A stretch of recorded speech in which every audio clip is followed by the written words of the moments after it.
Everyone, कैसे हैं बच्चे आप सब लोग? I hope all of you must be very good. चलिए आइए बेटा, आज हम एक नया कमर्शियल लॉ शुरू करते हैं इन the name of Indian partnership act. Indian partnership act 1932। जैसे कि नाम से क्लियर है, ये एक्ट पार्टनरशिप के बिजनेस के लिए बनाया गया है।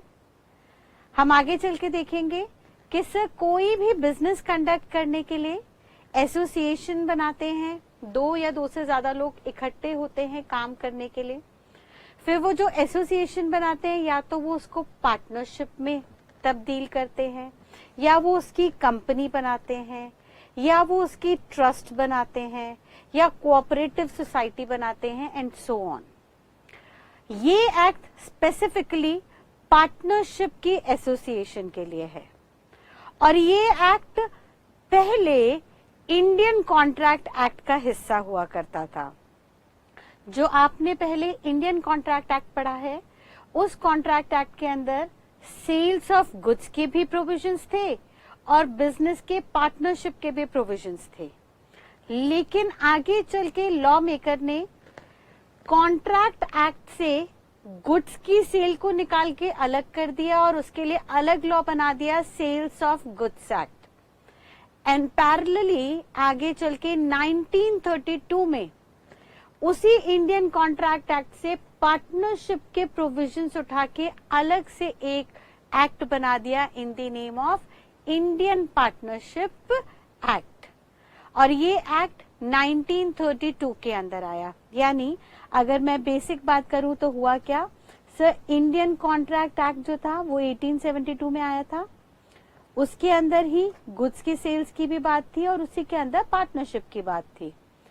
गुड्स की सेल के अलग कर दिया गया, सेल ऑफ गुड्स के प्रोविजंस को अलग कर दिया गया और उनको एक दूसरे एक्ट में ले जाके ऐड कर दिया in the case of sales of goods act, जिसको 1930 में बनाया गया। और फिर 2 साल बाद लॉ मेकर को रियलाइज हुआ कि हम पार्टनरशिप के प्रोविजंस को भी यहां से हटा के अलग कर सकते हैं और फिर आगे चल के 1932 में इंडियन पार्टनरशिप एक्ट फॉर्म किया गया।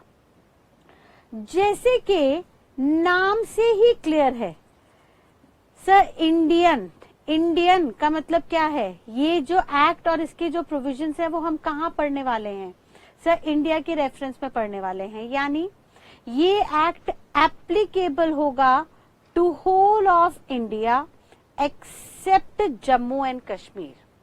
सर जैसे Indian contract act Jammu Kashmir में एप्लीकेबल नहीं है, वैसे ही पार्टनरशिप एक्ट भी जम्मू कश्मीर पे एप्लीकेबल नहीं होगा। और इसके बारे में आप जानते हैं, हम पीछे पढ़ चुके हैं इंडियन कॉन्ट्रैक्ट एक्ट में कि सर आर्टिकल 370 के अंदर कॉन्स्टिट्यूशन ने पावर दी है जम्मू कश्मीर कॉन्स्टिट्यूएंसी को। Raja Hari Singh ji, the king of Jammu Kashmir, उन्होंने इंडिपेंडेंस के दौरान प्रॉमिस लिया था कि सर जम्मू कश्मीर पे कोई भी लॉ एप्लीकेबल नहीं होगा जब तक वहां की कॉन्स्टिट्यूएंसी परमिट नहीं करेगी। तो उस प्रॉमिस को मद्देनजर रखते हुए कॉन्स्टिट्यूशन में आर्टिकल 370 इंसर्ट किया गया और 370 के तहत बहुत सारे लॉज जो जम्मू में भेजे ही नहीं गए अप्रूवल के लिए, या वहां पे भेजे गए लेकिन वहां की कॉन्स्टिट्यूएंसी ने उन्हें एक्सेप्ट नहीं किया, उसके चलते ये लॉज आज भी जम्मू कश्मीर में एप्लीकेबल नहीं है, भले ही मोदी गवर्नमेंट ने आर्टिकल 370 को एबॉलिश क्यों ना कर दिया हो। यानी जिस वक्त लॉ बना था तब कॉन्स्टिट्यूशन के अंदर जम्मू कश्मीर को एग्जेम्प्ट किया गया था। हाउएवर अब आज के डेट में साल 2020 के अंदर आर्टिकल 370 को एबॉलिश कर दिया गया है, लेकिन करंटली मोदी गवर्नमेंट ने आर्टिकल 370 को एबॉलिश कर दिया हो कॉन्स्टिट्यूशन से, फिर भी उसका रेट्रोस्पेक्टिव इफेक्ट अभी तक इन लॉज में नहीं आया है। रेट्रोस्पेक्टिव इफेक्ट का मतलब क्या होता है बेटा? रेट्रोस्पेक्टिव का मतलब क्या होता है? बैक डेट से। यानी जब कॉन्स्टिट्यूशन बना था तो कॉन्स्टिट्यूशन में आर्टिकल 370 ने कहा था कि जम्मू कश्मीर की कॉन्स्टिट्यूएंसी के अप्रूवल के बिना हम लॉ वहां पे नहीं लगाएंगे। तो जहां जहां कॉन्स्टिट्यूएंसी ने, जेएनके कॉन्स्टिट्यूएंसी ने अप्रूवल नहीं दिया, वो लॉज जेएनके में नहीं लगते। हाउएवर अब भले ही मोदी गवर्नमेंट ने आर्टिकल 370 अबॉलिश कर दिया है, लेकिन उसके चलते जो रेट्रोस्पेक्टिव बैक डेट से जो लॉज जम्मू में नहीं लग रहे थे, वो आज से लॉ एप्लीकेबल नहीं होंगे जब तक गवर्नमेंट, जब तक पार्लियामेंट इन लॉज के अंदर चेंजेस इनकॉर्पोरेट नहीं करेगा। और फिलहाल इन सारे रिस्पेक्टिव लॉज के अंदर ऐसे कोई चेंजेस नहीं आए हैं, क्योंकि उसका लॉजिक आप समझ ही रहे हैं कि सर आर्टिकल 370 हटने के बाद बहुत सारे वर्ल्ड वाइड इश्यूज आ गए, इंक्लूडिंग कोविड-19 जैसे पेंडेमिक सिनेरियो आ गया। तो सर कोरोना वायरस के चलते गवर्नमेंट ऑलरेडी बहुत सारे चैलेंजेस को फेस कर रही है। ऐसे वक्त में गवर्नमेंट के पास इतना टाइम नहीं है कि वो आर्टिकल 370 का रिस्पेक्टिव इफेक्ट अलग अलग एक्ट में दे और अलग अलग एक्ट में जाके जम्मू कश्मीर के ऊपर भी इन एक्ट को अप्लाई करवाए। तो फिलहाल के लिए एज ऑफ नाउ ये एक्ट आज भी जम्मू कश्मीर में एप्लीकेबल नहीं है, ठीक है। एज वेल एज आर्टिकल 372 एक कॉन्स्टिट्यूशन के अंदर आया, जिस आर्टिकल ने कहा, कॉन्स्टिट्यूशन के आर्टिकल 372 ने कहा कि सर बहुत सारे ऐसे लॉज हैं जो इंडिपेंडेंस से पहले ब्रिटिशर्स ने बनाए थे, लेकिन अगर वो लॉ गुड फेथ में बने हैं, सही लॉजिक के साथ बने हैं, उससे हमारी इकोनॉमी को, हमारे लोगों को नुकसान नहीं है, तो उन लॉज को इंडिपेंडेंस के बाद एज इट इज अडॉप्ट किया जा सकता है।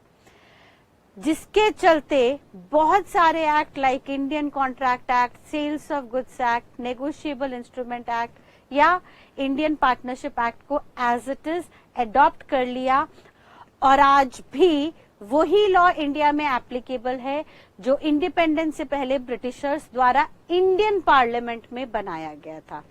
याद कीजिए सर, हमारी इंडिपेंडेंस 1947 में हुई, जिसके बाद कॉन्स्टिट्यूशन 1950 के अंदर आया, जिसके अंदर पावर दे के पार्लियामेंट द्वारा लॉ बनाया गया।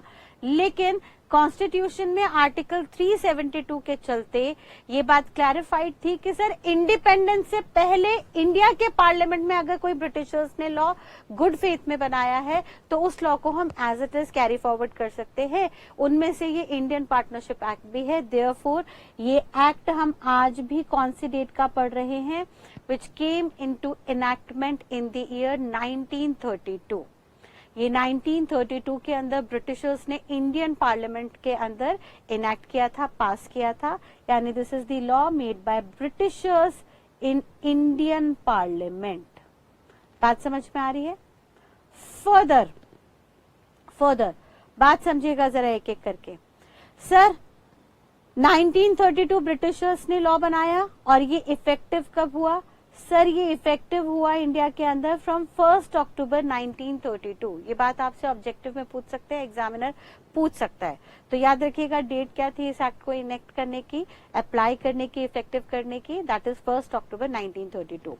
और सर एक्ट का मतलब क्या होता है? एक्ट का लिटरल मीनिंग होता है पार्लियामेंट द्वारा बनाया गया लॉ, पार्लियामेंट्स लॉ, या मैं कह दूं लॉ मेड बाय पार्लियामेंट।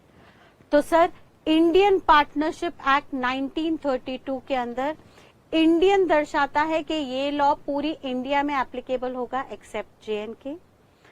दूसरा पार्टनरशिप दर्शाता है कि सर ये एक्ट पार्टनरशिप के पर्पस के लिए बनाया गया है। तीसरा एक्ट वर्ड दर्शाता है कि सर ये लॉ पार्लियामेंट द्वारा बनाया गया है। एंड चौथा 1932 ईयर ऑफ एनैक्टमेंट दर्शाता है। ईयर ऑफ एनैक्टमेंट का मतलब किस साल में ये लॉ आया था। तो सर ये 1932 में आया था। 1932 में इंडियन पार्लियामेंट में लॉ कौन बनाता था? ब्रिटिशर्स। तो ब्रिटिशर्स ने लॉ बनाया था, लेकिन आर्टिकल 372 के चलते ये law as it is after independence carry forward हो गया था, एज इट इज अडॉप्ट किया गया था, जिसके चलते आज भी ये लॉ इंडिया में एप्लीकेबल है। हाउएवर ये पहली बार इंडिया में कब इफेक्टिव हुआ था? From the date 1 October 1932। Clear है बेटा? यहां तक की बात क्लियर? आगे देखिएगा। सर हमने यहाँ पे देख लिया, इंडियन का मीनिंग समझ लिया, एक्ट का मीनिंग समझ लिया और 1932 का मीनिंग समझ लिया। अब सवाल ये उठता है ये पार्टनरशिप का मतलब क्या है? अब पार्टनरशिप वर्ड बहुत सारे लोग जानते होंगे जो स्पेशली कॉमर्स से 11th 12th पढ़ के आए हैं। सर 11th 12th में आपने अकाउंट्स के अंदर पार्टनरशिप अकाउंट्स पढ़ा, वहां पे बहुत सारे चैप्टर्स थे, एडमिशन, रिटायरमेंट, एटसेट्रा एटसेट्रा। तो जो अकाउंट्स में आपने पार्टनरशिप पढ़ा वो क्या था? सर अकाउंट्स अपने आप में कुछ एग्जिस्टेंस नहीं रखता। अकाउंट्स का लिटरल मीनिंग होता है एप्लीकेशन ऑफ लॉ। पार्लियामेंट ने कोई लॉ बनाया है, कोई कानून बनाया है, उस कानून को अप्लाई कैसे करना है, उस एप्लीकेशन की रिकॉर्डिंग कैसे होनी है, उस रिकॉर्डिंग के प्रोसेस को हम अकाउंटिंग का दर्जा देते हैं। तो सर आपने अभी तक, जिन्होंने कॉमर्स से पढ़ा उन्होंने अभी तक प्रैक्टिकल एप्लीकेशन देखी, लेकिन उस प्रैक्टिकल एप्लीकेशन के पीछे लॉ क्या था अब हम वो देखने जा रहे हैं।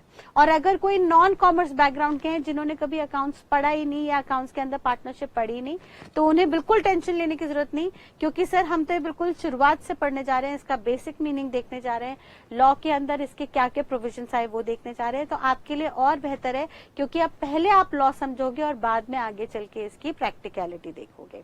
ठीक है, तो पार्टनरशिप का लिटरल मीनिंग क्या है बेटा, देखिएगा जरा।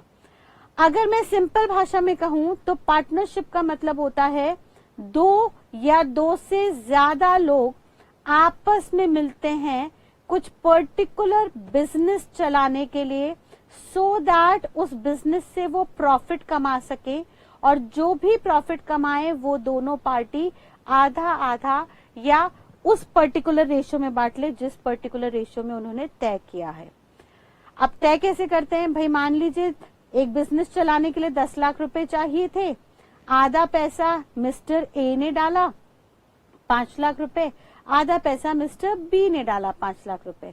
तो सर दोनों ने आधा आधा पैसा डाला, देयरफॉर 10 लाख से जो भी प्रॉफिट आएगा, मान लीजिए 10 लाख से प्रॉफिट बना 5 लाख का एडिशनल, तो 5 लाख के प्रॉफिट में से आधा 2.5 लाख रुपए मिस्टर बी ले जाएंगे और आधा 2.5 लाख मिस्टर ए ले जाएंगे। लेकिन क्या हो अगर मिस्टर ए 10 लाख में से 8 लाख रुपए कंट्रीब्यूट करें, अगर मिस्टर ए 10 लाख में से 8 लाख रुपए कंट्रीब्यूट करें और मिस्टर बी 10 लाख में से सिर्फ 2 लाख ही कंट्रीब्यूट करें, तो भाई इसमें आगे चल के हम देखेंगे अलग अलग कंडीशंस बनेंगी। वैसे लॉजिकली ये कहा जाता है कि सर जिस रेशो में आपने कैपिटल कंट्रीब्यूट किया उसी रेशो में आप चाहें तो प्रॉफिट का हिस्सा भी ले सकते हैं। भाई अगर आप 4:1 की रेशो में, यानी 80% ऑफ कैपिटल कंट्रीब्यूशन ए कर रहा है और 20% ऑफ कैपिटल कंट्रीब्यूशन बी कर रहा है, तो सर 80:20 मतलब 4:1 की रेशो हो गई। तो वो कहते हैं सर फिर 4:1 की रेशो में आप चाहो तो प्रॉफिट भी शेयर कर सकते हो, यानी अगर 5 लाख का प्रॉफिट आया तो 5 में से 4 लाख रुपए ए ले लेगा और 5 में से 1 लाख रुपए बी ले लेगा। हाउएवर ऐसा भी हो सकता है कि कैपिटल कंट्रीब्यूट आप किसी और रेशो में करो और जो प्रॉफिट में आप हिस्सा रखो वो किसी और रेशो में रखो। ये दोनों की, पार्टनर की आपसी म्यूचुअल अंडरस्टैंडिंग पे डिपेंड करता है कि वो अपना प्रॉफिट भी शेयर कितना चाहते हैं और कितना कैपिटल कंट्रीब्यूट करना चाहते हैं। लेकिन हमारे लिए समझने वाली बात यह है कि सर पार्टनरशिप का लिटरल मीनिंग होता है कोई भी ऐसी एसोसिएशन जहां पे 2 या 2 से ज्यादा लोग इकट्ठे होते हैं एक पर्टिकुलर बिजनेस को करने के लिए, जिसमें से वो प्रॉफिट कमा के आपस में बांट सके। ठीक है, तो आइए शुरू करते हैं हम पार्टनरशिप एक्ट के प्रोविजंस, जिसमें आज हम सबसे पहली बात देखने जा रहे हैं पार्टनरशिप का मीनिंग। सेक्शन 4 में पार्टनरशिप का मीनिंग दिया गया है। अब सेक्शन 4 क्या कहता है समझेगा। सेक्शन 4 कहता है कि sir partnership is an agreement. Sir agreement का मतलब क्या होता है, हम बहुत अच्छे से कॉन्ट्रैक्ट एक्ट में देख के आए।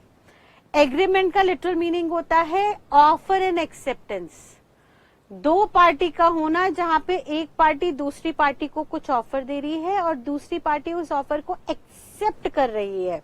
तो अगर 2 पार्टीज के बीच में दिया हुआ ऑफर एक्सेप्ट हो जाता है तो वो एग्रीमेंट हो जाता है, यानी वो दोनों पार्टी उस बात पे राजी हो गई हैं। किस बात पे राजी हुई है पार्टनरशिप बनाने के लिए? सर वो राजी हुई हैं बिटवीन 2 और मोर पर्सन। सिंपल सी बात है, कम से कम 2 लोग होने जरूरी है। अकेला एक बंदा कभी भी पार्टनरशिप नहीं बना पाएगा। यानी अकेला अगर एक बंदा है तो सर वो तो इंडिविजुअल बिजनेस कहलाया जाएगा, जिसको हम बिजनेस में सोल प्रोप्राइटर कहेंगे। सोल मतलब अकेला, प्रोप्राइटर मतलब मालिक। तो सर एक बंदा इंडिविजुअल सोल प्रोप्राइटर बना सकता है। अगर पार्टनरशिप में आना है तो कम से कम 2 या 2 से ज्यादा लोग होने जरूरी हैं। किस चीज के लिए साथ मिल रहे हैं दोनों? टू शेयर प्रॉफिट्स, आपस में मिलके प्रॉफिट बनाने के लिए और वो प्रॉफिट आपस में बांटने के लिए। और प्रॉफिट कहां से आएगा? Of a business. सब बिजनेस होना जरूरी है। बिजनेस का लिटरल मीनिंग क्या होता है? बिजनेस का लिटरल मीनिंग होता है सर कोई भी ऐसी एक्टिविटी जिसमें आपस में 2 या 2 से ज्यादा लोग मिलके कुछ काम कर रहे हैं जिससे फिर वो प्रॉफिट क्रिएट कर पा रहे हैं, कुछ कमर्शियल्स क्रिएट कर पा रहे हैं। ये बिजनेस वर्ड को हम आगे डिटेल में देखेंगे केस स्टडीज की सहायता से, लेकिन अभी का मतलब लिटरली समझ लीजिएगा। बिजनेस का मतलब होता है any set of activities in which all partners contribute in such a manner so as to create profits out of it. ठीक है, तो सर बिजनेस होना जरूरी है। कैरीड ऑन बाय ऑल, वो बिजनेस या तो सारे के सारे पार्टनर चलाएं या और any of them acting for all. इसका मतलब क्या है? सर जो भी बिजनेस चल रहा है उसमें या तो सारे के सारे पार्टनर्स कंट्रीब्यूट करें, सारे पार्टनर्स काम करें, या जरूरी नहीं है कि सारे पार्टनर्स को काम करना है।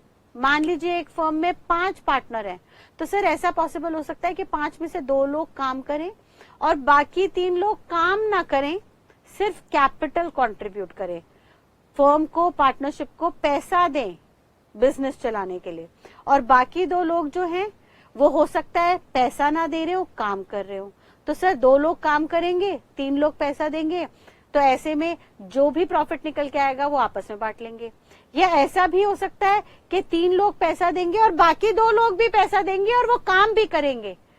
तो सर पैसा 5 लोग दे रहे हैं तो प्रॉफिट 5 में बटेगा, लेकिन वो 2 लोग जो काम भी कर रहे हैं उनको बाकी सब पार्टनर्स मिलके चाहे तो अलग से सैलरी भी दे सकते हैं।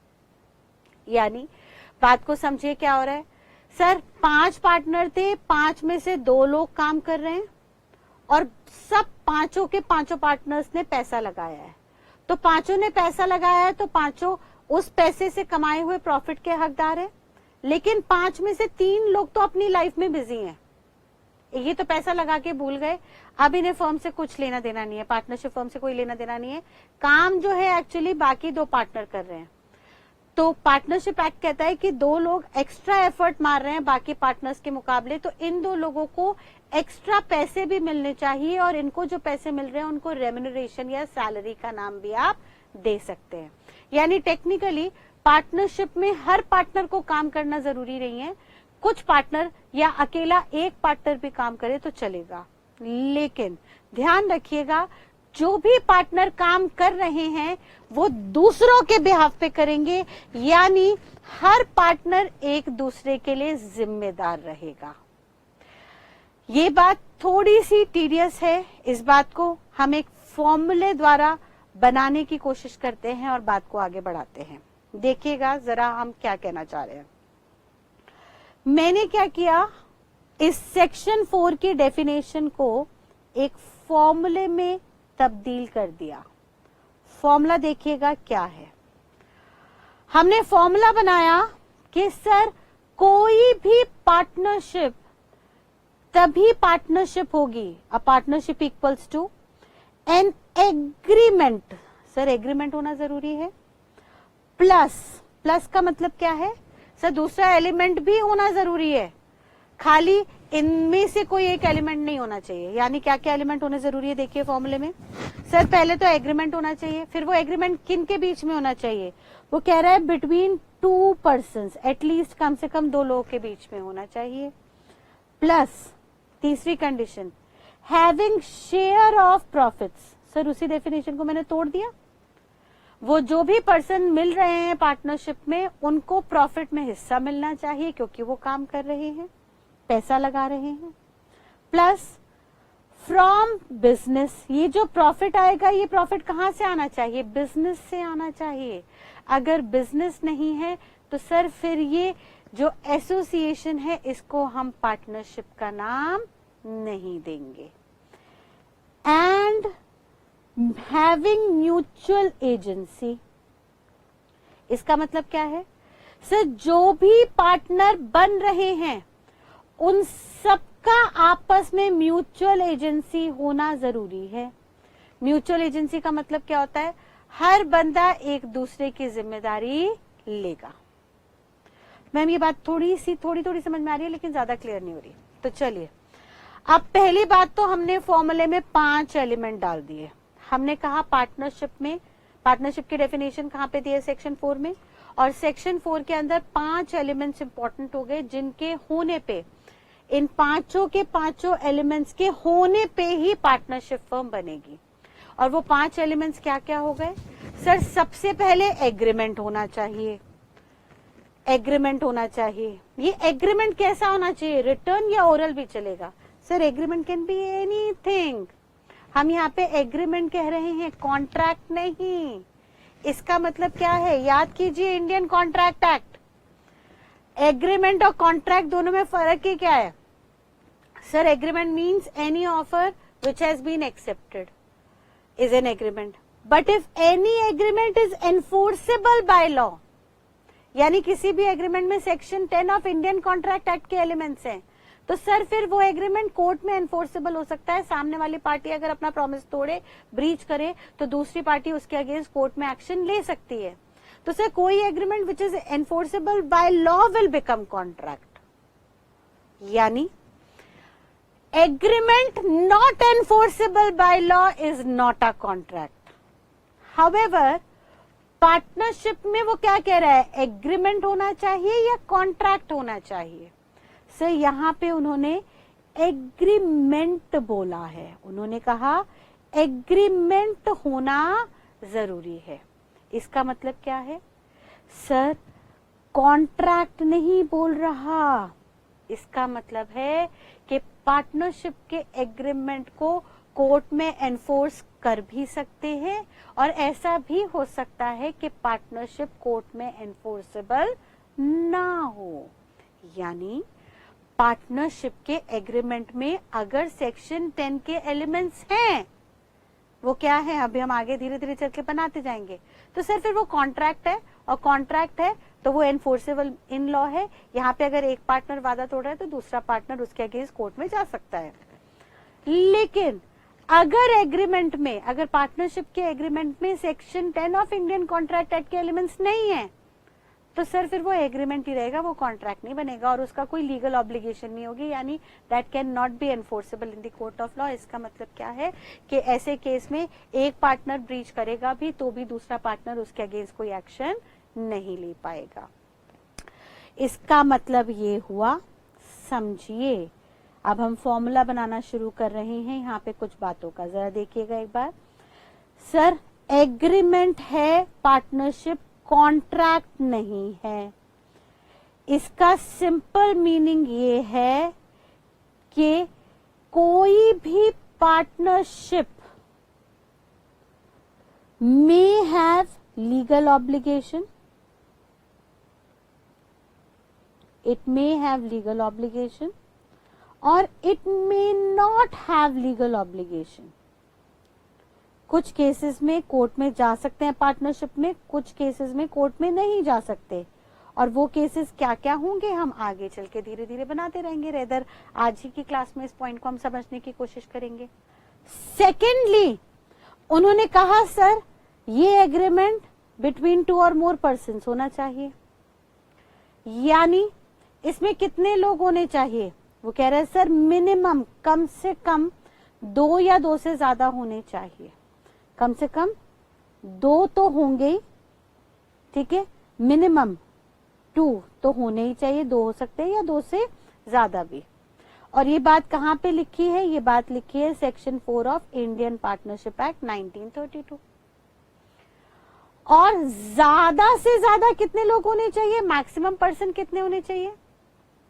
सर इस बारे में इंडियन पार्टनरशिप एक्ट साइलेंट है। इंडियन पार्टनरशिप एक्ट ने सिर्फ और सिर्फ मिनिमम पार्टनर्स की संख्या बताई कि कम से कम 2 लोग होने जरूरी हैं, लेकिन ज्यादा से ज्यादा कितने होंगे ऐसी कोई बात इंडियन पार्टनरशिप एक्ट ने नहीं बताई।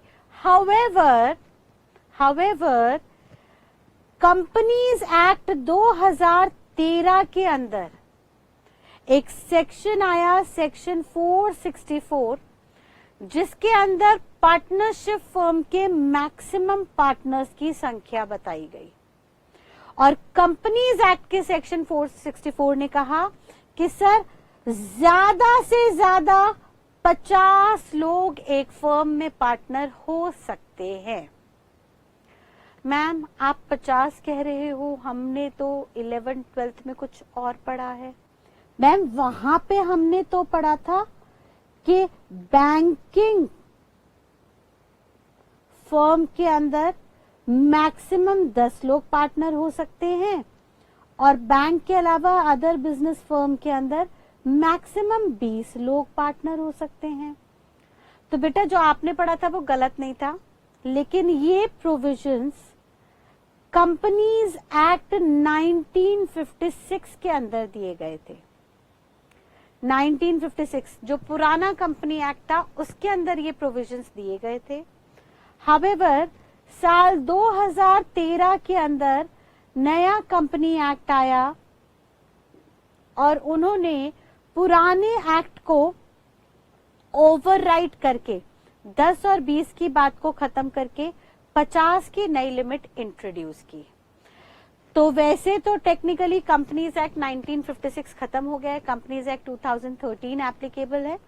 हाउएवर कुछ बुक्स में हो सकता है आप टेक्निकली पुरानी लिमिट को याद कर रहे हो, अगर आपने ऐसा कहीं पढ़ा हो तो उसको इग्नोर कर दीजिएगा, ठीक है, क्योंकि as of now in 2020 Companies Act 2013 shall be applicable in which maximum limit of partner is given for 50 members.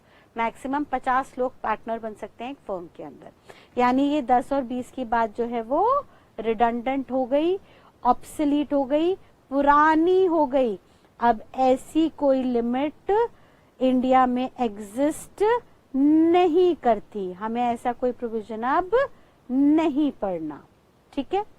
Clear है यहां तक की बात। आगे देखिए वो क्या कह रहा है। वो कह रहा है सर फर्दर जो 2 या 2 से ज्यादा अप टू 50 पार्टनर इकट्ठे हुए हैं उनको हम अधिकार दे रहे हैं कि वो प्रॉफिट में शेयर कर सकते हैं, हैविंग शेयर ऑफ प्रॉफिट्स। तो मैम क्या खाली प्रॉफिट को ही शेयर करेंगे? बिजनेस में प्रॉफिट आया तो ही शेयर बांटेंगे, हिस्सा बांटेंगे, लेकिन अगर बिजनेस में प्रॉफिट ना आके लॉस आ गया तो उन्हें शेयर नहीं बांटना पड़ेगा? नहीं बेटा, यहां पे प्रॉफिट का मतलब है it includes losses also. Losses implied है, लॉ ने नहीं लिखा but losses are also implied. Law ने क्यों नहीं लिखा लॉसेस वर्ड? सर लॉ ने इसलिए नहीं लिखा कि भाई प्रैक्टिकली जब 2 या 2 से ज्यादा लोग बिजनेस में आते हैं तो वो ये सोच के आते हैं कि आगे आने वाले टाइम में इस मेहनत से, इस पैसे से हम और प्रॉफिट कमाएंगे, तो उनका मेजर मोटो प्रॉफिट की तरफ रहता है। देयरफॉर हम यहाँ पे शेयरिंग ऑफ प्रॉफिट्स की बात लिख के दे रहे हैं। हाउएवर प्रॉफिट इंक्लूड्स लॉसेस, यानी whatever the result, whatever the output of the business shall be shared by all partners in the respective ratio। फिर चाहे वो जो भी आउटकम हो, जो भी रिजल्ट हो बिजनेस का, प्रॉफिट या लॉस के केस में दोनों को ही हर पार्टनर को शेयर करना पड़ेगा। किस रेशो में करना पड़ेगा ये उनके डीड में लिखा होगा, इसके लिए हम साइलेंट है लॉ के अंदर। फर्दर नेक्स्ट कंडीशन वो कह रहा है कि सर ये जो भी प्रॉफिट एंड लॉसेस आए it must come from business. Business होना बहुत जरूरी है। सर बिजनेस नहीं होगा, अगर बिजनेस नहीं है और बिना बिजनेस के कोई प्रॉफिट जनरेट हो रहा है तो सर उसको हम पार्टनरशिप का दर्जा नहीं देंगे। अब मैम बिजनेस का मतलब क्या होता है? बेटा बिजनेस का मतलब है कोई भी एक्टिविटी जो सारे लोग मिलके कर रहे हैं या उनके बिहाफ पे, सबके बिहाफ पे कुछ लोग कर रहे हैं for creating profits at the future point of time including some commercial activities. अब इस बात को लेके कई बार एग्जामिनर ने कंफ्यूजन क्रिएट की। आइए उन कंफ्यूजन्स को दूर करने की कोशिश करते हैं कुछ कुछ इलस्ट्रेशंस देख के। देखिएगा एक एग्जाम्पल बेटा। अब मान लीजिए बेटा हम एक इलस्ट्रेशन बना रहे हैं। 2 लोग हैं, मिस्टर राम एंड मिस्टर रहीम, जो बहुत अच्छे फ्रेंड हैं और दोनों के पास सरप्लस में 50-50 लाख रुपए पड़े हैं। अब दोनों मिलके ये पैसा इन्वेस्ट करके एक इमूवेबल प्रॉपर्टी खरीदते हैं।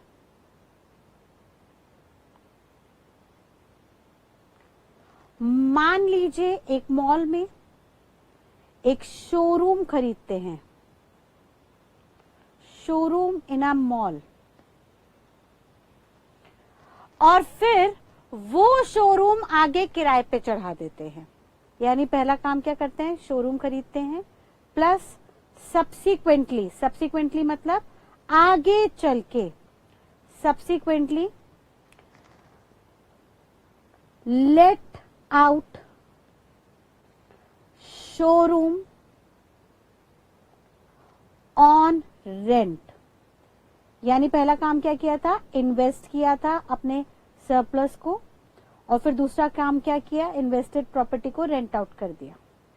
अब रेंट आउट करने के बाद हर महीने इनके पास किराया आता था, यानी इन्होंने एक टेनेंट को लेट आउट किया था, एक किराएदार को दी थी प्रॉपर्टी, और ये किराएदार अब रेंट पे कर रहा है लेट्स से 1 लाख रुपए का। ठीक है, यानी tenant pays monthly rent of ₹1 lakh. अब क्योंकि दोनों ने इक्वली पैसा लगाया था, तो जो रेंट आता था वो रेंट भी दोनों इक्वली बांट लेते हैं। दोनों रेंट क्या करते हैं, बांट लेते हैं, आधा इनके पास आधा इनके पास। यानी 50-50 हजार रुपए का किराया दोनों के अकाउंट में रिस्पेक्टिवली चला जाता है। टेनेंट क्या करता है, दोनों के अकाउंट में 50-50 हजार रुपए हर महीने ट्रांसफर कर देता है। टोटल 1 लाख का किराया हो जाता है। अब क्वेश्चन ये है कि क्या इस एग्जाम्पल में जहां पे राम और रहीम ने मिलकर पैसा इन्वेस्ट किया प्रॉपर्टी में, और फिर उस प्रॉपर्टी को किराए पे चढ़ा के किराएदार से किराया लिया, इसको हम क्या पार्टनरशिप का दर्जा देंगे? तो समझते हैं फैक्ट्स को। आइए देखते हैं फैक्ट्स क्या हैं। पहली बात, क्या इन दोनों में, राम और रहीम में एग्रीमेंट है? यस सर, एग्रीमेंट है। दोनों के बीच में कुछ रजामंदी हुई थी, तभी उन्होंने प्रॉपर्टी साथ में खरीदी। दूसरा एलिमेंट क्या था, 2 या 2 से ज्यादा पर्सन है? Yes sir, it is an agreement between 2 persons। First condition available, second condition available. 2 or more persons having share in profits। क्या दोनों को शेयर मिल रहा है प्रॉफिट में? Yes, they are having share in profits. क्या ये profits business से हैं? Does this profit is from business? क्या हम इसको बिजनेस बुला सकते हैं? अब प्रैक्टिकली सोच के देखिएगा, क्या कोई भी प्रॉपर्टी मिलके खरीदना बिजनेस होता है? क्या कोई भी प्रॉपर्टी मिलके खरीदना बिजनेस होता है? सर नहीं। कोई 2 या 2 से ज्यादा लोग मिलके पैसा इन्वेस्ट कर रहे हैं तो इसको हम जॉइंट ओनरशिप का दर्जा देते हैं। हम कहते हैं सर उन्होंने ओनरशिप जॉइंटली ली है। ठीक है, जॉइंट ओनरशिप है।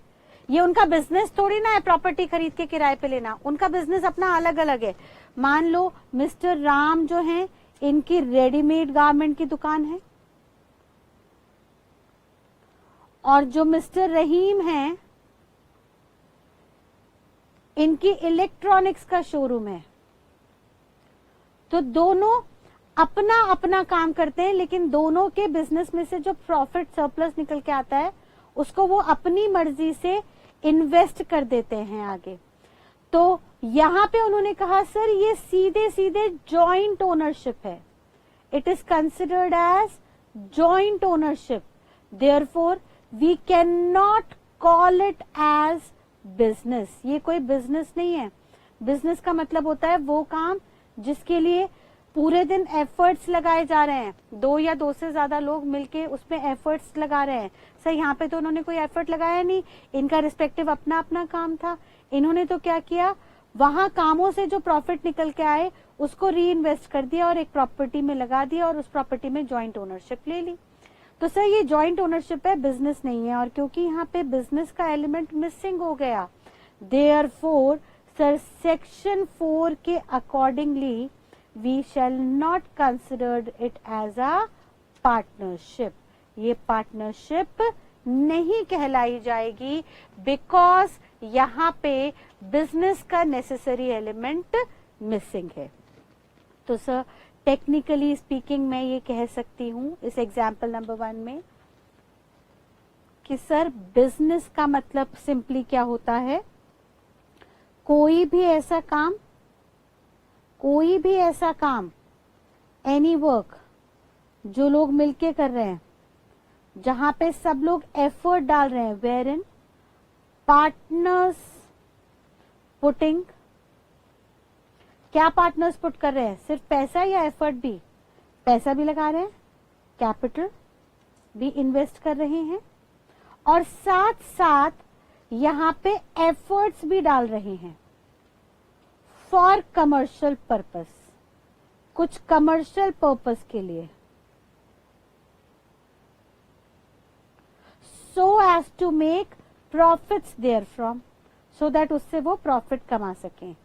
so as to make profits therefrom, उससे वो प्रॉफिट कमा सकें. अब क्योंकि यहाँ पे राम और रहीम जॉइंटली एक इमूवेबल प्रॉपर्टी के ओनर हैं, सिर्फ उन्होंने प्रॉपर्टी खरीदने में साथ दिया है, आगे चल के कुछ और काम नहीं करते प्रॉपर्टी पे, उनका अपना अपना अलग अलग काम है. तो सर मिस्टर राम का रेडीमेड गारमेंट्स का शोरूम है, उनका वो बिजनेस हो गया. मिस्टर रहीम का इलेक्ट्रॉनिक्स का शोरूम है, उनका अपना बिजनेस हो गया. इमूवेबल प्रॉपर्टी उन्होंने खाली ओनरशिप उन्होंने ज्वाइंटली ली. हाउएवर ये प्रॉपर्टी किसी तीसरे बंदे को दे दी है, उस पर उनका कोई इंटरफेरेंस नहीं है. बीच बीच में आते हैं, 6 महीने साल भर में आके देख लेते हैं कि टेनेंट उनकी प्रॉपर्टी को सही से मेंटेन कर रहा है या नहीं. बाकी टेनेंट हर महीने उनके अकाउंट में, रिस्पेक्टिव अकाउंट में पैसे ट्रांसफर कर देता है रेंट के नाम से. तो सर ये बिजनेस नहीं है और क्योंकि ये बिजनेस नहीं है, therefore it shall not be treated as partnership. Is that clear बेटा? तो इसका मतलब ये तय हुआ कि सर प्रॉफिट्स कहां से आने चाहिए, सर प्रॉफिट्स आने चाहिए बिजनेस से जो सब लोग मिलके कर रहे हो, जहां पे कैपिटल भी कंट्रीब्यूट हो रहा हो और साथ साथ पार्टनर एफर्ट्स भी मार रहे हो for some commercial purpose, so as to earn profit therefrom, so that वहां से वो प्रॉफिट कमा सके. और तो और 5वां एलिमेंट उन्होंने कहा, having mutual agency. Having mutual agency, ये क्या होता है, बहुत इंपॉर्टेंट टर्म है. म्यूचुअल का मतलब होता है आपस में, एजेंसी का मतलब होता है एक दूसरे के बिहाफ पे काम करना. अब म्यूचुअल एजेंसी का मतलब क्या होता है, इसको हम अगेन एक इलस्ट्रेशन की सहायता से देखते हैं. आइए देखिएगा एग्जाम्पल नंबर 2. बेटा एजेंसी एक बहुत बड़ा वर्ड है. एजेंसी का मतलब होता है जहां पे एक पर्सन दूसरे के बिहाफ पे काम करता है. एजेंसी मीन्स एनी एक्टिविटी, कोई भी ऐसा काम where one person acts on behalf of other person. कोई भी ऐसा काम जहां पे एक पर्सन दूसरे के बिहाफ पे काम कर रहा है. जैसे मैं एग्जाम्पल ले लेती हूं कि मान लीजिए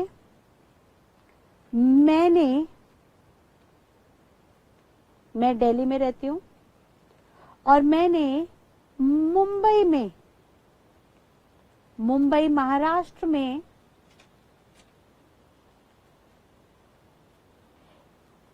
एजेंसी हायर की है ABCN एसोसिएट्स, जिनका काम है मेरी क्लासेस को आगे सेल करवाना। तो सर ये फ्रेंचाइजी है, मेरे बिहाफ पे ये क्लासेस आगे सेल करवाती हैं और फिर आगे प्रॉफिट कमा के मुझे देती हैं। इन्होंने आगे मेरी क्लासेस सेल की, वीडियोस सेल की और उससे जो प्रॉफिट आया वो मुझे दे दिया। रेमिट सेल्स प्रोसीड, सेल से जो भी कमाई आई वो मुझे दे दी और फिर उसमें से मैंने इन्हें कमीशन पे कर दिया, क्योंकि इन्होंने मेरे बिहाफ पे मेरी क्लासेस लोकल मार्केट में बेची थी। यानी मैंने क्या किया, पहले उन्हें अपॉइंट किया, अपॉइंट एजेंट। मैंने सबसे पहले उन्हें अपॉइंट किया कि आप मेरी क्लासेस आगे बेचो। फिर उन्होंने मेरे बिहाफ पे मेरी क्लासेस बेची और जो भी सेल्स प्रोसीड आई, पैसा आया, वो मुझे दे दिया। उसमें से उठा के उनका कमीशन मैंने उन्हें ट्रांसफर कर दिया। अब यहाँ पे मैं जिनके बिहाफ पे काम हो रहा है, मुझे बुलाया जाएगा प्रिंसिपल और ABCN एसोसिएट्स जो मेरे बिहाफ पे काम कर रहे थे उन्हें बुलाया जाएगा एजेंट। ठीक है, जिनके बिहाफ पे काम चल रहा है उनको हम बोलेंगे प्रिंसिपल और जो काम कर रहे हैं उन्हें हम बोलेंगे एजेंट। यानी सिंपल भाषा में कह दूं, on behalf of whom, on behalf of whom work has been performed, जिनके बिहाफ पे काम हुआ वो प्रिंसिपल हैं, एंड हु परफॉर्म्ड, जिन्होंने परफॉर्मेंस दी वो एजेंट हो गए। इस रिलेशन को, इस तरह के रिलेशन को हम बुलाते हैं law of agency. Law of agency, जहां पे एक बंदा दूसरे बंदे के बिहाफ पे काम कर रहा होता है। अब सोचिए, यहां पे ABCN एसोसिएट्स मेरे बिहाफ पे, प्रियंका सक्सेना के बिहाफ पे काम कर रहे हैं। ठीक है, लेकिन क्या मैं ABCN एसोसिएट्स के बिहाफ पे काम कर रही हूं? नहीं, मैं उनके बिहाफ पे काम नहीं कर रही। वो मेरे बिहाफ पे काम कर रहे हैं, लेकिन मैं उनके बिहाफ पे काम नहीं कर रही। ऐसे रिलेशन को नाम देंगे हम लॉ ऑफ एजेंसी का, where one person works on behalf of other. That's it, कहानी खत्म। सिंपल सी बात। लॉ ऑफ एजेंसी क्या है? Where one person works on behalf of other person, on behalf of other person. यानी मैं क्या एजेंट कहलाई जा सकती हूं? नहीं। और क्या ABC प्रिंसिपल कहलाया जा सकता है? क्या मैं उनके बिहाफ पे काम कर रही हूं? नहीं। सब वो मेरे बिहाफ पे कर रहे हैं, मैं उनके बिहाफ पे काम नहीं कर रही हूं। इसको हम कहते हैं लॉ ऑफ एजेंसी। लेकिन वो कह रहा है सर पार्टनरशिप तब बनती है जब खाली एजेंसी नहीं हो। सर यहाँ पे म्यूचुअल एजेंसी होना जरूरी है। म्यूचुअल एजेंसी का मतलब क्या होता है देखिएगा बेटा। म्यूचुअल एजेंसी का मतलब होता है कि हर बंदा एक दूसरे के बिहाफ पे काम करेगा। लेट्स से 3 लोग हैं, पहले मिस्टर राम, दूसरे मिस्टर रहीम, तीसरे मिस्टर जॉन। अब इन तीनों का काम है कुछ करना, कुछ करना, इन तीनों को काम दे रखा है। लेकिन ये तीनों ही एक दूसरे के बिहाफ पे काम कर रहे हैं। मतलब मैम कुछ समझ में नहीं आया, चलिए समझते हैं।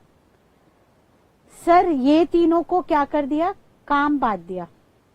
लेट्स से इन तीनों ने मिलके एक फर्म बनाई JRR & एसोसिएट्स।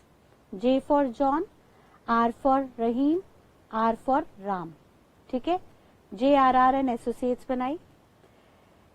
इनका काम है इलेक्ट्रॉनिक्स को बेचना, टू सेल इलेक्ट्रॉनिक्स। और तीनों ने अपना अपना एरिया बांट लिया। मिस्टर राम बैठे हैं पंजाब में, मिस्टर रहीम बैठे हैं दिल्ली में, और मिस्टर जॉन बैठे हैं आसाम में। तीनों ने तय किया कि हम इलेक्ट्रॉनिक्स को अपनी अपनी नियर बाय लोकेशन में बेचेंगे। अब मिस्टर राम ने जब सेल की, इनकी हुई लेट्स से 50 लाख की सेल्स।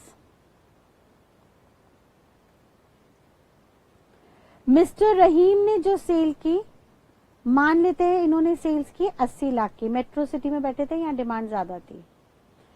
एंड मिस्टर जॉन ने जो सेल की, सर उनकी सेल्स थी लेट्स से 30 लाख रुपए की। ठीक है, पॉपुलेशन के अकॉर्डिंगली सेल्स निकल के आई। तो क्या मिस्टर राम ने जो 50 लाख की सेल की उसके लिए मिस्टर राम ही मालिक बन गए? क्या वो 50 लाख उन्होंने अपने बिहाफ पे बेचे हैं? क्या वो ही उसके मालिक है? नहीं सर, उन्होंने जो 50 लाख की सेल की है वो तीनों के बिहाफ पे की है। इस 50 लाख की सेल में उनका भी हिस्सा है, रहीम का भी हिस्सा है, जॉन का भी हिस्सा है। सिमिलरली मिस्टर रहीम ने जो सेल की है 80 लाख की, क्या वो टोटली उनकी कमाई है? नहीं सर, उन्होंने इस 80 लाख में उनका कुछ हिस्सा है, लेकिन उन्होंने कुछ हिस्सा मिस्टर राम और जॉन के बिहाफ पे भी बेचा है। एंड सिमिलरली जॉन ने भी जो सेल की है कुछ अपने बिहाफ पे, कुछ और पार्टनर्स के बिहाफ पे, यानी मिस्टर राम और मिस्टर रहीम के बिहाफ पे सेल की है। यानी यहाँ पे तीनों पार्टीज ही प्रिंसिपल भी बन जाती हैं।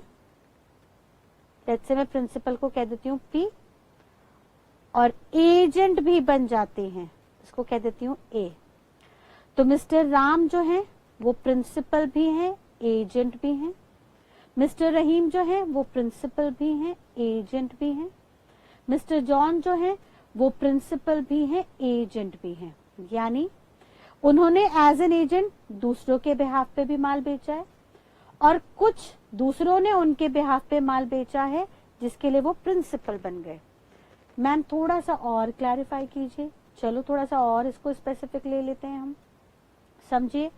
यहाँ पे मिस्टर राम ने जो सेल की उसके लिए प्रिंसिपल वो कितने अमाउंट के लिए है? सर वो प्रिंसिपल है फॉर 80 लाख प्लस 30 लाख, जो 80 लाख और 30 लाख रहीम और जॉन बेच के आए, इन दोनों अमाउंट के लिए वो प्रिंसिपल है। यानी रहीम और जॉन ने जो सेल की थी उनके बिहाफ पे भी की थी, वो इस अमाउंट के लिए 80 और 30 के लिए प्रिंसिपल है। लेकिन वो एजेंट कितने के लिए है? वो एजेंट है फॉर 50 लाख, जो 50 लाख की उन्होंने सेल की उसके लिए वो एजेंट बन गए। फर्दर मिस्टर रहीम कितने अमाउंट के लिए प्रिंसिपल है, यानी कितने अमाउंट की सेल उनके बिहाफ पे और लोगों ने की? मिस्टर रहीम के बिहाफ पे कितनी सेल और लोगों ने की? सर मिस्टर राम ने सेल की 50 लाख की और मिस्टर जॉन ने सेल की 30 लाख की। तो यानी 50 प्लस 30 80 लाख के लिए रहीम जो है वो प्रिंसिपल बन गए। इस 80 लाख के लिए वो प्रिंसिपल है जो उनके बिहाफ पे मिस्टर राम और मिस्टर जॉन ने सेल्स की। और मिस्टर रहीम एजेंट कितने के लिए हो गए? सर जो सेल उन्होंने की 80 लाख के लिए। एंड लास्टली मिस्टर जॉन कितने के लिए प्रिंसिपल है? उनके बिहाफ पे कितने लोगों ने सेल की? राम और रहीम ने सेल की 50 लाख और 80 लाख की। तो यानी जॉन बन गए प्रिंसिपल फॉर 50 एंड 80 लाख, और जॉन ने औरों के बिहाफ पे कितनी सेल की? फॉर 30 लाख। ये 30 लाख जॉन ने राम और रहीम के बिहाफ पे भी सेल की।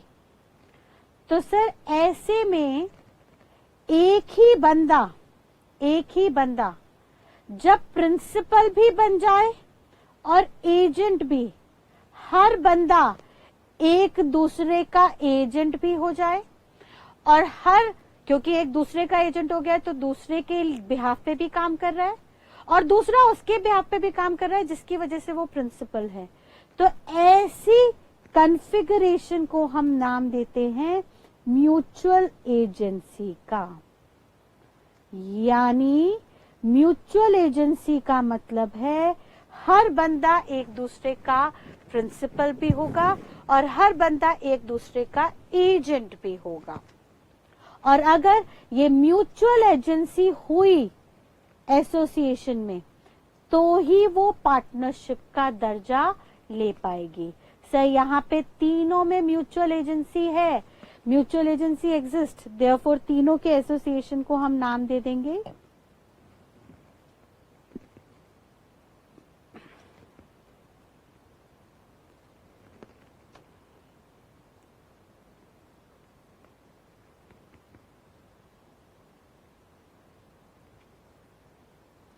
देयरफॉर तीनों के एसोसिएशन को हम नाम दे देंगे पार्टनरशिप। मैम सिर्फ म्यूचुअल एजेंसी से पार्टनरशिप हो जाएगी? नहीं बेटा, ये वन ऑफ द एलिमेंट है, बाकी एलिमेंट्स भी चेक कर लीजिए आप हैं कि नहीं। चेक कर लेते हैं एक बार, चेक करो क्या एग्रीमेंट है? यस। क्या 2 और मोर पर्सन्स हैं? यस। क्या यहाँ पे शेयरिंग ऑफ प्रॉफिट्स है? प्रॉफिट शेयरिंग है, प्रॉफिट शेयरिंग रेशियो है? यस। क्या यहाँ पे बिजनेस है? बिल्कुल है सर, इलेक्ट्रॉनिक आइटम्स की बिक्री हो रही है। क्या यहाँ पे म्यूचुअल एजेंसी है? यस। सर पांचों एलिमेंट्स हो गए, therefore this kind of association will be known as partnership. तो मैम ऊपर वाले में क्या फर्क था? सर यहाँ पे एक बंदा एबीसी एसोसिएट्स मेरे बिहाफ पे सेल कर रहे थे, एजेंट थे, लेकिन मैं उनके बिहाफ पे कुछ नहीं बेच रही थी। मैं जो भी बेच रही थी अपना प्रोडक्ट बेच रही थी, मैं एबीसी का कोई प्रोडक्ट नहीं बेच रही थी, क्योंकि मैं उनके बिहाफ पे काम नहीं कर रही थी। देयरफॉर हमारे बीच में कोई म्यूचुअल एजेंसी नहीं थी। यहाँ पे क्योंकि म्यूचुअल एजेंसी मिसिंग है, यहाँ पे क्या हो रहा है पहले एग्जाम्पल में? सर यहाँ पे म्यूचुअल एजेंसी मिसिंग है, एक दूसरे के बिहाफ पे काम नहीं हो रहा, और क्योंकि एक दूसरे के बिहाफ में काम नहीं हो रहा, देयरफॉर इस टाइप के एसोसिएशन को भी हम पार्टनरशिप का दर्जा नहीं दे सकते। ये तो सिंपली प्रिंसिपल एजेंट का रिलेशन है, फ्रेंचाइजी है। यहाँ पे ABN associates, ABC and associates हमारा फ्रेंचाइजी है, हमारी उसके साथ कोई पार्टनरशिप नहीं है। क्लियर हो रही है बेटा बात? इसका मतलब मैं कंक्लूड कर सकती हूँ कि म्यूचुअल एजेंसी कब होगी? कंक्लूड करवाइए जरा, फॉर्मूला बनवाइए। सर म्यूचुअल एजेंसी तब होगी जब, वेयर इंपॉर्टेंट एलिमेंट है sir, where each partner acts as agent for all of the other partners,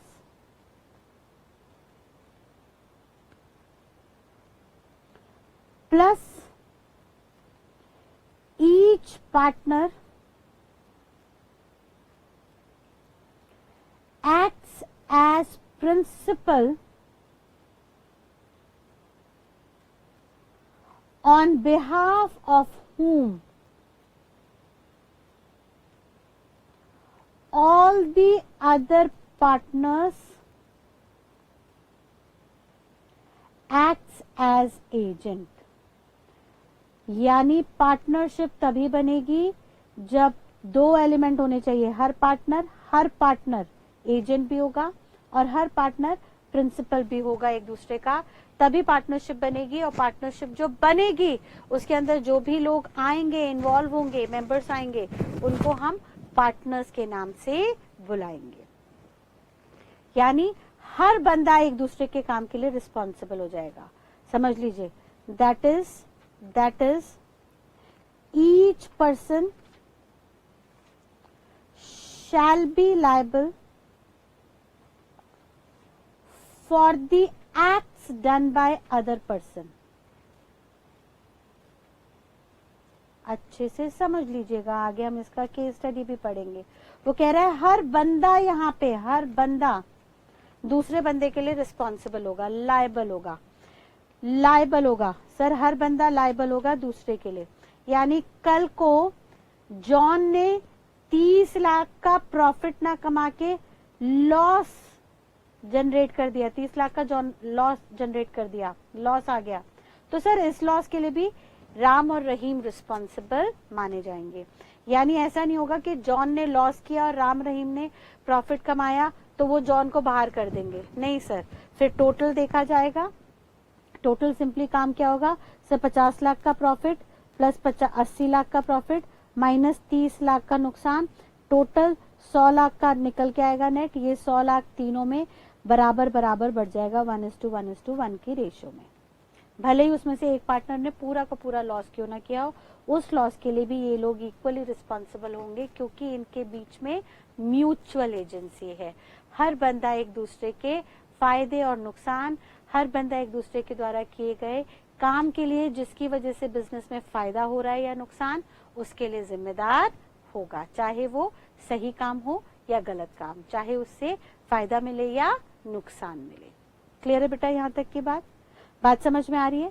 तो इसका मतलब हमने कहा सर 5 एलिमेंट होने जरूरी है पार्टनरशिप में। क्या 5 एलिमेंट हो गए? एग्रीमेंट होना चाहिए बिटवीन 2 और मोर persons, having sharing of profits and losses from business, having mutual agency, यानी all partners must be acting on behalf of each other। Her partner एक दूसरे के behalf पे काम करेगा। तो इस बात को बेटा एक बार हम क्विकली रिकैप कर लेते हैं। आइए देखिएगा कुछ स्लाइड्स के द्वारा। हमने कहा सर सबसे पहले पार्टनरशिप में एग्रीमेंट होना चाहिए। एग्रीमेंट कब बनेगा सर? जब ऑफर होगा, प्लस और क्या होनी चाहिए? एक्सेप्टेंस होनी चाहिए। दोनों चीजें होनी चाहिए। यस सर, हमने कॉन्ट्रैक्ट एक्ट में इसको डिटेल में देखा था। यानी एक पर्सन दूसरे पर्सन को ऑफर देगा और जिस पर्सन को ऑफर दिया वो उसे एक्सेप्ट कर लेगा, तो सर इन दोनों के बीच में एग्रीमेंट बन जाएगा। फिर भले ये लीगली इन्फोर्सिबिलिटी रखता है या नहीं, उससे हमें कुछ लेना देना नहीं है। फर्दर देयर मस्ट बी 2 और मोर पर्सन्स, 2 लोग होने चाहिए, कम से कम 2 लोग होने चाहिए। मिनिमम बोला है, मिनिमम कितना होना चाहिए सर? मोर देन और इक्वल टू भी हो सकता है, यानी एग्जैक्टली 2 भी हो तो भी चलेंगे। तो कम से कम 2 लोग होने चाहिए। और ज्यादा से ज्यादा कितने हो सकते हैं सर? ज्यादा से ज्यादा 50। कम से कम 2, ज्यादा से ज्यादा 50 से ज्यादा पार्टनर नहीं बन सकते। अगर आपको 50 से ज्यादा लोग जोड़ने हैं एसोसिएशन में, तो आपको उस फर्म को तब्दील करना पड़ेगा कंपनी के रूप में। यानी एक पार्टनरशिप फर्म में मैक्सिमम ज्यादा से ज्यादा कंपनीज एक्ट के तहत 50 लोग हो सकते हैं। 50 से ज्यादा अगर आपको और मेंबर्स जोड़ने हैं तो फिर फर्म को खत्म करके उसे कंपनी में कन्वर्ट कराना पड़ेगा। फिर कंपनी में आप कितने भी लोग जोड़ सकते हैं एज मेंबर और शेयर होल्डर्स। ठीक है। देन नेक्स्टली फर्दर सर सिर्फ क्या यही 2 कंडीशन होनी चाहिए? नहीं, फर्दर प्लस हमने कहा सर प्रॉफिट शेयरिंग होनी चाहिए। जो भी पैसा आ रहा है वो हर पार्टनर अपना अपना हिस्सा लेके जाएगा। कितना हिस्सा होगा ये वो आपस में तय कर सकते हैं कि इक्वल रखना है या किसी स्पेसिफाइड परसेंटेज में, रेशो में रखना है। बट ये तय है कि जो भी प्रॉफिट आएगा वो प्रॉफिट दोनों में बटेगा। और ये प्रॉफिट कहाँ से आना चाहिए सर? ये प्रॉफिट बिजनेस में से आना चाहिए। बिजनेस का मतलब क्या है? सारे लोग मिलके काम करेंगे टू अर्न प्रॉफिट। ठीक है, सारे लोग मिलके काम करेंगे टू अर्न प्रॉफिट। फर्दर जो भी काम करेंगे वो किसके तहत होनी चाहिए? म्यूचुअल एजेंसी के तहत होनी चाहिए। म्यूचुअल एजेंसी का मतलब क्या है सर? म्यूचुअल एजेंसी का मतलब है हर बंदा एक दूसरे के लिए रिस्पॉन्सिबल होगा। हर बंदा एक दूसरे के लिए रिस्पॉन्सिबल होगा। आप मेरे बिहाफ पे काम करोगे, मैं आपके बिहाफ पे करूंगा। आप मेरे बिहाफ पे काम करोगे, मैं आपके बिहाफ पे करूंगा। आप मेरे बिहाफ पे काम करोगे, मैं आपके बिहाफ पे करूंगा। आप मेरे बिहाफ पे काम करोगे, मैं आपके बिहाफ पे काम करूंगा। हम सब एक दूसरे के बिहाफ पे काम करेंगे। तो एक फर्म में 5 पार्टनर हो गए तो पांचों के पांचों प्रिंसिपल भी हैं, पांचों के पांचों एजेंट भी हैं। प्रिंसिपल भी हैं, एजेंट भी हैं, प्रिंसिपल भी हैं, एजेंट भी हैं, प्रिंसिपल भी हैं, एजेंट भी है। एजेंट वो उस काम के लिए होंगे जो वो खुद कर रहे हैं, यानी जो वो खुद कर रहे हैं वो और पार्टनर्स के बिहाफ पे कर रहे हैं। देयरफॉर और पार्टनर्स उस काम के लिए प्रिंसिपल बन जाएंगे और ये पार्टनर एजेंट होगा। और पार्टनर उनके बिहाफ पे जो काम कर रहे हैं उसके लिए ये प्रिंसिपल होंगे, बाकी पार्टनर रिस्पेक्टिवली एजेंट बन जाएंगे। मैम क्या ये सारे एलिमेंट्स होने चाहिए? यस बेटा, ये सारे के सारे एलिमेंट्स होने चाहिए, तभी हम इस एसोसिएशन को पार्टनरशिप का दर्जा देंगे। और ये जो एसोसिएशन बन के आएगी, इस एसोसिएशन को पार्टनरशिप कहा जाएगा। और इस एसोसिएशन में जो लोग जुड़े हैं उनको रिस्पेक्टिवली पार्टनर्स का स्टेटस मिलेगा। यानी जो लोग जुड़े हैं वो पार्टनर कहलाए जाएंगे और जो एसोसिएशन बनी है वो एसोसिएशन हमारे लिए पार्टनरशिप फर्म के नाम से जानी जाएगी। जिससे रिलेटेड अब हम प्रोविजंस रिस्पेक्टिवली यहाँ पे देखेंगे। क्लियर है बेटा यहाँ तक की बात? तो आइए देखते हैं, वापस जाते हैं हम अपने नोट्स पे। हमने देखा सर कि भाई ये पांचों एलिमेंट्स हो गए तो सेक्शन 4 के तहत पार्टनरशिप बन गई, लेकिन इस पार्टनरशिप में जो लोग जुड़े उनके बीच में म्यूचुअल एजेंसी होना बहुत जरूरी था, और वो जो लोग जुड़े उनको हमने नाम दिया पार्टनर का, और जो भी लोग एज अ पार्टनर जुड़े उन पार्टनर को हमने ट्रिप्लिकेट अथॉरिटी दे दी। ट्रिप्लिकेट अथॉरिटी का मतलब होता है 3 रोल इनको दिए जाएंगे।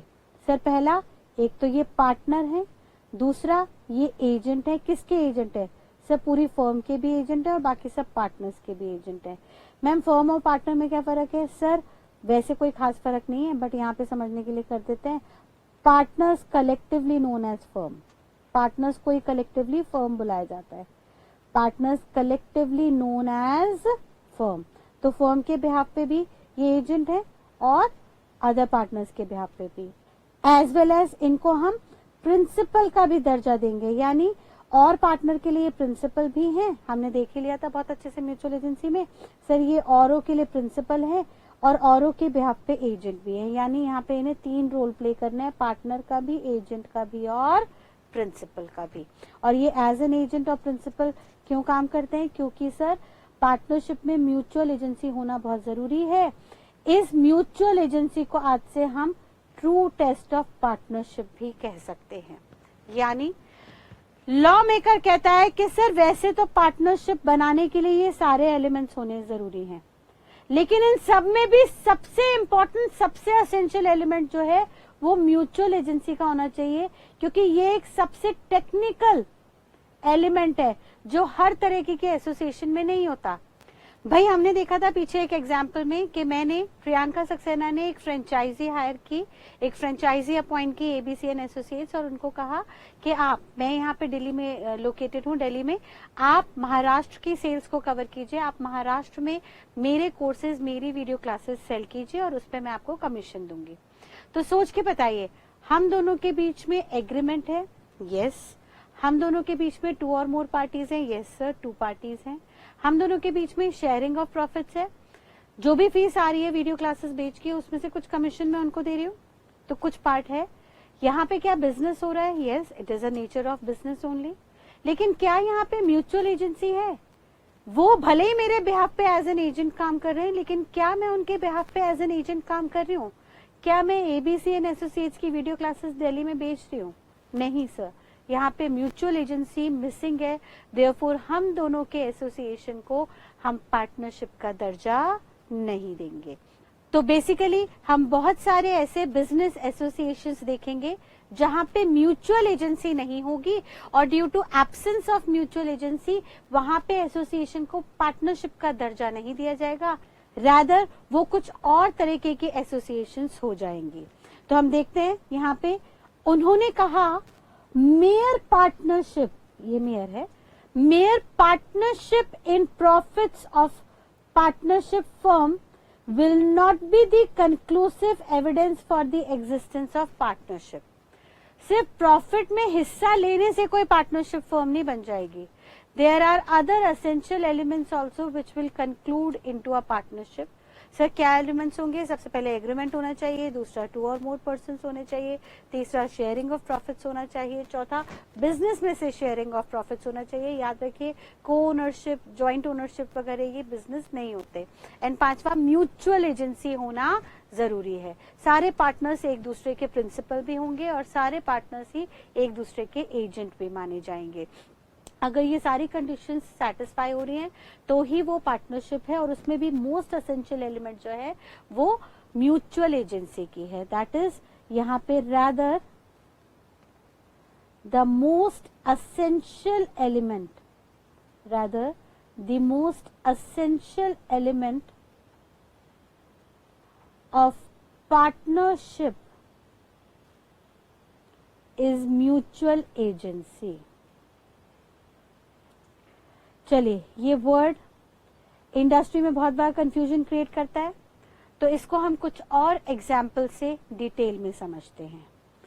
हमने कहा सर कुछ इस तरीके की एसोसिएशंस होंगी जहां पे या तो एक लेंडर फर्म को पैसे दे रहा होगा, लेंडिंग ऑफ मनी हो रही होगी, या एक पर्सन फर्म को गुडविल दे रहा होगा, या एक पर्सन एज एन एजेंट काम कर रहा होगा। जैसे अभी हमने देख लिया था कि सर मैंने प्रियंका सक्सेना लोकेटेड इन दिल्ली और मैंने ABCN एसोसिएट्स ऑफ मुंबई को एज अ फ्रेंचाइजी अपॉइंट किया और उनको कहा कि आप मेरी सेल्स महाराष्ट्र स्टेट में करेंगे, मेरी वीडियो सेल्स महाराष्ट्र के स्टेट में करेंगे, जितनी भी मेरी वीडियोस हैं उनको आप वहां पे बेचिए, उससे जो भी पैसा आए मुझे दीजिए, मैं उसमें से आपको कमीशन पे करूंगी।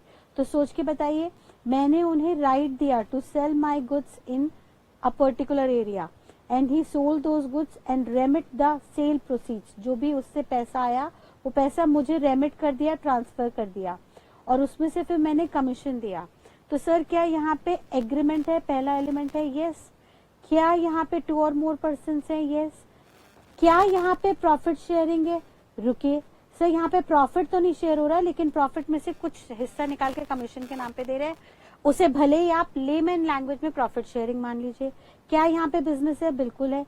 क्या यहाँ पे म्यूचुअल एजेंसी है? सर वो तो मेरे बिहाफ में एज एन एजेंट काम कर रहे हैं, लेकिन मैं उनके बिहाफ पे एज एन एजेंट काम नहीं कर रही, मैं ABCN एसोसिएट्स का कुछ काम नहीं कर रही, वो मेरे बिहाफ पे काम कर रहे हैं। Therefore our association shall not form part of partnership, वो पार्टनरशिप का हिस्सा नहीं होंगे, रादर उसको हम प्रिंसिपल एजेंट का रिलेशन कहेंगे। मैं उनके प्रिंसिपल हूं, वो मेरे एजेंट। या एक सिचुएशन और बन जाएगी कि सर कोई डिसीज्ड पार्टनर है, किसी फर्म में एक पार्टनर की डेथ हो गई और उनकी विडोअर है, पीछे से उनकी विडोअर रह गई, तो वो अगर प्रॉफिट में से हिस्सा लेती हैं without contributing into the firm, without acting as an agent for other partners और without being taken as an principal on behalf of other partner, तो वो भी हमारे लिए पार्टनर नहीं मानी जाएंगी। इस पॉइंट को हम और डिटेल में जरा इलस्ट्रेशंस की सहायता से देखते हैं। आइए देखिएगा बेटा, अब हम एग्जाम्पल देखते हैं। सबसे पहला एग्जाम्पल देखते हैं लेंडर ऑफ मनी का। लेंड मतलब होता है उधार देना, तो जो पर्सन उधार देता है उन्हें लेंडर बोलते हैं और जिनको उधार दिया जाता है उनको बोरोवर बोलते हैं। तो एक मिस्टर हैं, वो दूसरी फर्म को पैसे उधार दे रहे हैं। इस सिचुएशन में क्या होगा, सिचुएशन समझते हैं। मान लीजिए हम केस 1 देख रहे हैं लेंडर ऑफ मनी का, जिसमें एक मिस्टर राम है जिनके पास सरप्लस फंड्स अवेलेबल हैं, बहुत पैसा है इनके पास सरप्लस, और इनके पास एक फर्म आती है, इनके पास XYZ फर्म, और फर्म कहती है सर हमें कुछ पैसों की जरूरत है वर्किंग कैपिटल के लिए, बिजनेस चलाने के लिए पैसे चाहिए, तो क्या आप हमें 5 करोड़ का लोन दे देंगे? हम आपको मंथली उस 5 करोड़ के बदले इंटरेस्ट पे करेंगे एक स्पेसिफाइड रेट पे, और हर महीने हम आपको 1 लाख रुपए दे देंगे लेट्स से। तो मिस्टर राम जिनके पास सरप्लस फंड्स हैं, वो 5 करोड़ रुपए लेंड कर देते हैं, उधार दे देते हैं XYZ फर्म को, जिसके बदले फर्म उन्हें पर मंथ 1 लाख रुपए का इंटरेस्ट पे करती है। क्लियर है सिचुएशन? आगे, अब इस सिचुएशन में लॉ मेकर कह रहा है कि क्या सर ये जो मिस्टर राम हैं, जो लेंडर हैं, जिन्होंने उधार दिया बोरोवर को, XYZ फर्म को, लेंड मतलब क्या होता है, उधार देना, यानी ये पैसा वापस करना होगा फर्म को, और जब तक फर्म ये पैसा यूज कर रही है तब तक इंटरेस्ट देना होगा पर मंथ पे। अब मान लेते हैं इस फर्म का प्रॉफिट निकल के आता है, एंड प्रॉफिट वगैरह से ये अपने पार्टनर्स को, इसमें 3 पार्टनर है XYZ, लेट्स से 3 पार्टनर्स हैं, उन 3 पार्टनर्स को प्रॉफिट देती हैं, प्रॉफिट डिस्ट्रीब्यूट करते हैं, और साथ साथ हर महीने मिस्टर राम को 1 लाख रुपए का इंटरेस्ट भी दिया जाता है। अब क्या इस सिनेरियो में हर महीने, जहां पे मान लीजिए 3 partner mister X Y Z जो हैं उनको 1-1 लाख रुपए का प्रॉफिट मिल रहा है और मिस्टर राम को इंटरेस्ट मिल रहा है। समझिए सिचुएशन क्या हो रही है। मिस्टर एक्स है, मिस्टर वाई है, मिस्टर जेड है, इनको 1-1 लाख रुपए का प्रॉफिट का हिस्सा मिल रहा है। लेट्स से 3 लाख का प्रॉफिट है तो 3 लाख में से 1-1 लाख इनको प्रॉफिट बांट दिया। सर 1-1 लाख प्रॉफिट बांटा और वहीं पे 1 लाख इंटरेस्ट भी दिया मिस्टर राम को, तो चारों में 1-1 लाख बटा, तो क्या मिस्टर राम भी पार्टनर बन गए? लॉ मेकर कहता है नहीं सर। क्या ये म्यूचुअल ट्रस्ट पे काम कर रहे हैं? क्या म्यूचुअल एजेंसी है इनके बीच में? क्या मिस्टर राम XYZ के बिहाफ पे काम कर रही हैं? सर यहाँ पे कोई म्यूचुअल एजेंसी नहीं है। Mister Ram does not work on behalf of XYZ। XYZ के बिहाफ पे ये कोई काम नहीं कर रहे। जो मिस्टर राम है ये कोई भी काम, डज नॉट वर्क, कुछ भी काम नहीं कर रहे ऑन बिहाफ ऑफ XYZ। जब ये XYZ के बिहाफ पे कोई काम नहीं कर रहे तो सर सिंपल सी बात है, ये पार्टनर नहीं होंगे, ये पार्टनर कभी भी नहीं कहलाए जाएंगे। ये सिर्फ और सिर्फ लेंडर माने जाएंगे, जिन्होंने पैसा उधार दिया, जिनका पैसा वापस करना है। हाउएवर सर ये XYZ, mister X, mister Y, mister Z, sir इन तीनों ने प्रॉफिट शेयर किया है। क्या इनके बीच में म्यूचुअल एजेंसी है? यस सर, इनके बीच में म्यूचुअल ट्रस्ट है, म्यूचुअल एजेंसी है। यानी ये तीनों के तीनों एक दूसरे के बिहाफ पे काम कर रहे हैं। और तो और कल को अगर फर्म में प्रॉफिट नहीं भी आया, लॉस आ गया, -3 लाख का लॉस है, तो सर फिर वो -3 लाख का लॉस भी तीनों को इक्वली बेयर करना होगा, यानी प्रॉफिट के साथ साथ लॉस भी शेयर होगा।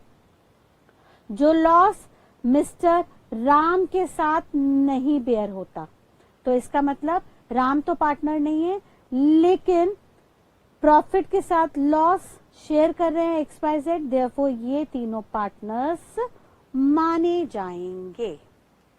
क्लियर है बेटा यहां तक की बात? तो lender of money shall never be treated as partner in the firm.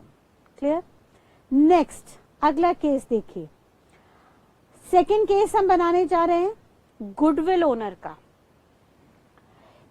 Let's say example ले रहे हैं mister Shahrukh Khan, mister SRK।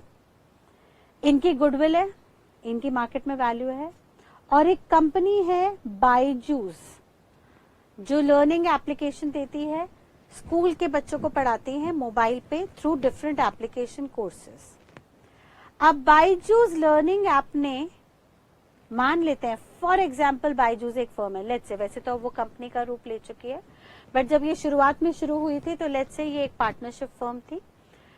उसमें 2 लोग थे जिन्होंने मिलके काम शुरू किया था, और जैसे जैसे काम आगे बढ़ता चला गया, इन्होंने अपनी गुडविल बढ़ाने के लिए मिस्टर शाहरुख खान को हायर किया, और मिस्टर शाहरुख खान को कहा कि आप अपना नाम हमें दीजिए, हम आपके नाम के साथ जुड़ के अपनी ब्रांड की भी मार्केट में गुडविल बढ़ाएंगे।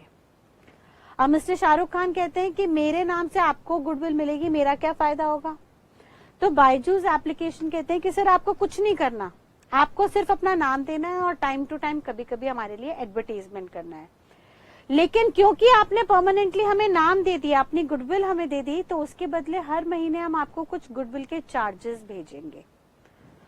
ठीक है, यानी यहाँ पे क्या हुआ, मिस्टर शाहरुख खान ने अपनी गुडविल, अपना नाम दे दिया, अपना नेम लेंड कर दिया फर्म को, बायजूस एप्लीकेशन को नाम लेंड कर दिया, और उसके बदले उनको हर महीने 1 लाख रुपए का गुडविल हायर चार्ज मिल रहा है। वैसे तो ये बहुत कम है, करोड़ों में जाता है, बट एक इलस्ट्रेशन मैंने एग्जाम्पल रूप में ले लिया 1 लाख रुपए को समझाने के लिए। ठीक है, वैसे तो जनरली करोड़ों में होता है, बट लेट्स से अभी बायजूस फर्म कह रही है कि सर हम आपको 1 लाख रुपए का हायर चार्ज देंगे। तो सर क्या अब मिस्टर शाहरुख खान बायजूस में पार्टनर बन जाएंगे? सोचिए सर, इन्होंने यहाँ पे क्या किया है, सोच के देखिएगा। इन्होंने यहाँ पे सिर्फ और सिर्फ अपना नाम दिया है, mister SRK lended his name, अपना नाम उधार पे दिया है। जिसकी गुडविल है, हैविंग गुडविल, मार्केट में वैल्यू है उनके नाम की, वो कुछ भी कहेंगे लोग उसको मानेंगे, उनके बहुत फॉलोवर्स हैं, फैन है जो उनकी बात को फॉलो करेंगे।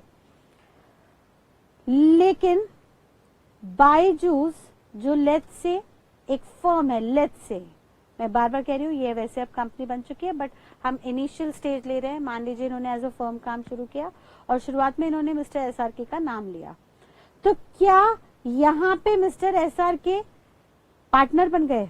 सर उन्होंने कहा नहीं, यहाँ पे दो लोग हैं, mister Raveendran and miss Divya Gokulnath, जो फाउंडर हैं, सीईओ हैं।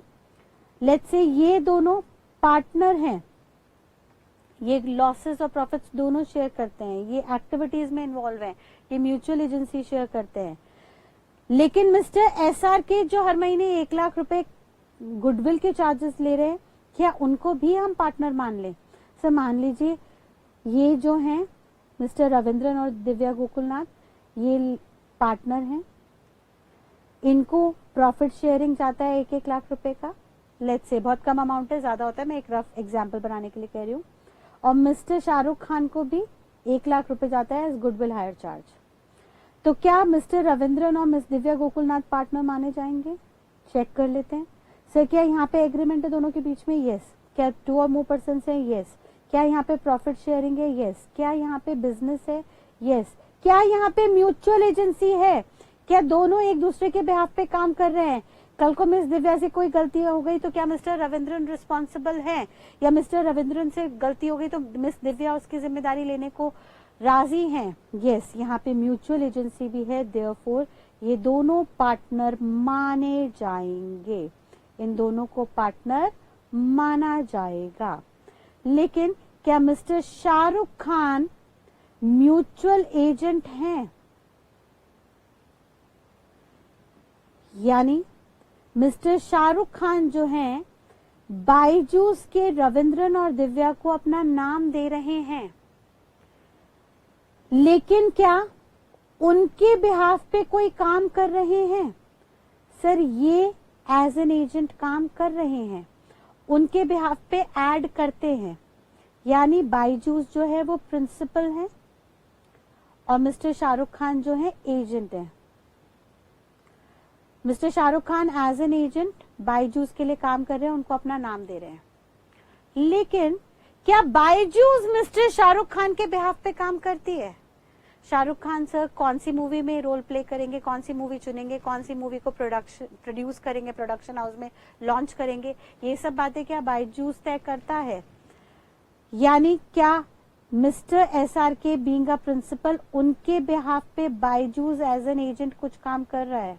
नहीं सर, यहाँ पे ये इनके बिहाफ पे काम नहीं कर रहे, देयरफॉर इन दोनों के बीच में म्यूचुअल एजेंसी मिसिंग है।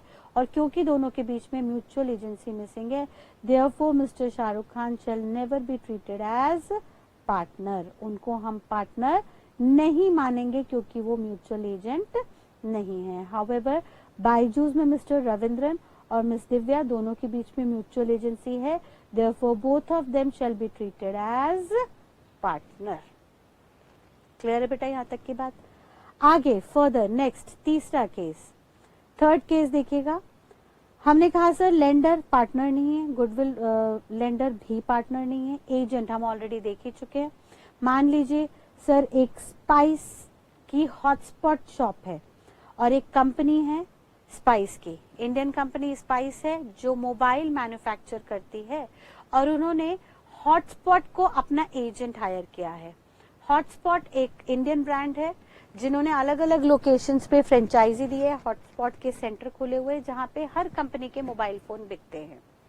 लेकिन हॉटस्पॉट स्पाइस को ज्यादा तवज्जो देता है बिकॉज जैसे मिस्टर मोदी ने कहा है मेक इन इंडिया, आत्मनिर्भर इंडिया, वोकल पे लोकल। सर इन सब बातों को ध्यान में रखते हुए इंडियन हॉटस्पॉट एजेंसी ने इंडियन स्पाइस कंपनी को ज्यादा इंपॉर्टेंस दी as compare to Vivo Oppo जो चाइनीज कंपनी है, उनको ज्यादा ध्यान नहीं दिया बिकॉज चाइना के साथ हमारे टर्म्स कुछ ज्यादा अच्छे नहीं चल रहे। तो भाई यहाँ पे हमने स्पाइस कंपनी ने हॉटस्पॉट को हायर किया कि भाई आप एज एन एजेंट हमारा माल बेचेंगे, हमारा मोबाइल फोन बेचेंगे, उसके बदले हम आपको कमीशन देंगे हर महीने 1 लाख रुपए की।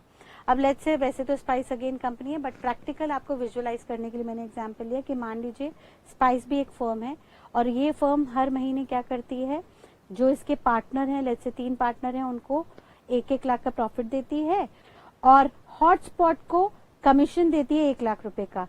तो इस सिनेरियो में क्या हॉटस्पॉट जो एजेंट है वो पार्टनर बन जाएगा? नहीं सर, ये तो लेट्स से स्पाइस जो है वो फर्म है और फर्म में ये पार्टनर्स हैं मिस्टर XYZ, ये तीनों प्रॉफिट लेते हैं, लेकिन जो हॉटस्पॉट है, हॉटस्पॉट का मालिक है, वो एज एन एजेंट काम कर रहे हैं। ये तो एजेंट है हॉटस्पॉट, स्पाइस प्रिंसिपल है, लेकिन क्या स्पाइस हॉटस्पॉट के बिहाफ पे एज एजेंट काम कर रही है? क्या स्पाइस की कंपनी के, स्पाइस के शोरूम्स में हॉटस्पॉट का ऐड होता है?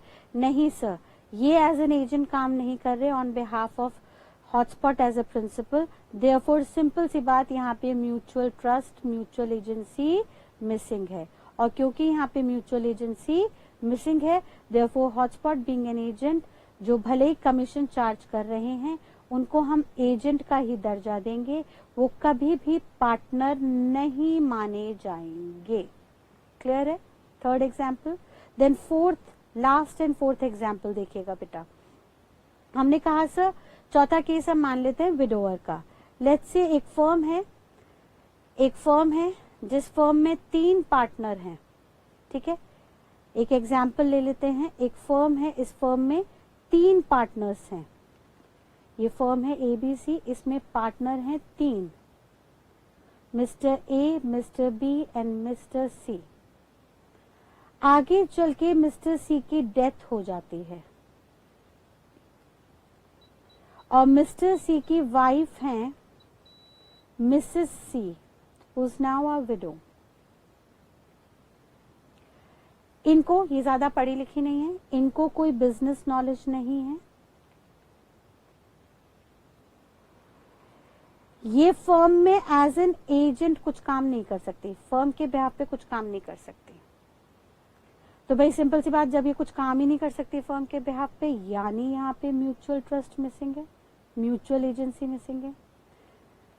लेकिन इन्होंने कहा कि सर, मिस्टर AB को कहा कि मेरे हस्बैंड ने जो फर्म में पैसा लगाया था वो पैसा लगे रहने दीजिए, मुझे पैसा नहीं चाहिए, क्योंकि आप वो पैसा दे देंगे तो महीने, 2 महीने, 5 महीने वो पैसा खर्च होके खत्म हो जाएगा और मेरे छोटे छोटे बच्चे हैं। तो आप एक काम कीजिए, मेरे हस्बैंड ने जो पैसा लगाया था बिजनेस में उसको लगे रहने दीजिए, उसमें से, उस पैसे के बदले आप हर महीने मुझे 1 लाख रुपए दे दीजिए, सो दैट मेरा, मेरे बच्चों का, मेरे घर का खर्चा निकलता रहे।